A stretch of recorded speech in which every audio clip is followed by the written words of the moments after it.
Kasian kasian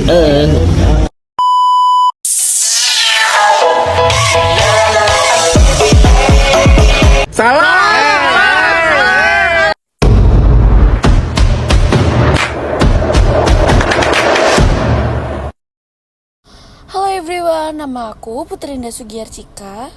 Dan saya Wulan Julianti. Kita akan menjelaskan pertumbuhan ekonomi di negara maju seperti Belanda. Ini adalah Belanda, sebuah kerajaan kecil di Eropa yang dihuni 17 juta orang.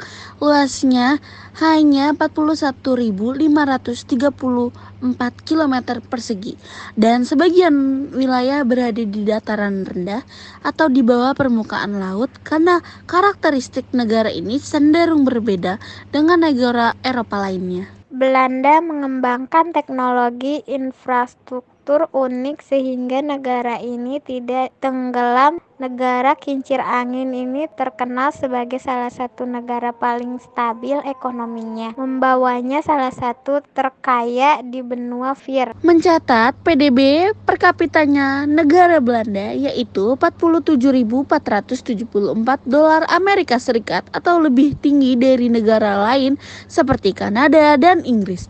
Lantas, apa ya yang menjadikan Belanda negara terkaya di dunia? Mendominasikan perdagangan. Salah satu alasan pada kekayaan Belanda berasal yaitu karena perdagangannya pelabuhan utama yakni Rotterdam adalah yang terbesar di Eropa, menempati peringkat ke-12 di dunia. Pelabuhan Rotterdam memaknakan perang yang sangat penting dalam ekspor dan impor barang serta bahan mentah tidak hanya di Belanda tapi juga di Eropa. Bahkan pelabuhan ini juga sering dibilang pelabuhan Jerman terbesar lantaran sangat penting dalam negara tersebut. Diketahui sebagian bahan baku untuk industri Jerman tiba di pelabuhan Rotterdam.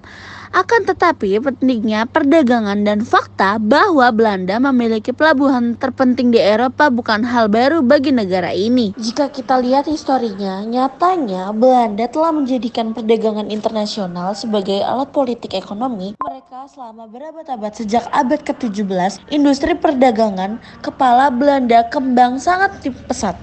Industri ini mendominasikan pasar Eropa. Perkembangan ini berdampak pada teknologi seperti ketersediaan kincir angin, sumber energi yang murah yang hampir ada di setiap provinsi. Monopoli VOC. Pesatnya perdagangan Belanda kemungkinan besar meliputi pelabuhan lainnya yaitu Amsterdam menjadi pusat perdagangan Eropa dan mendirikan perusahaan India Timur Belanda atau disebut juga VOC. Pada tahun 1602, VOC saat itu berstatus sebagai pusat terbesar dalam sejarah.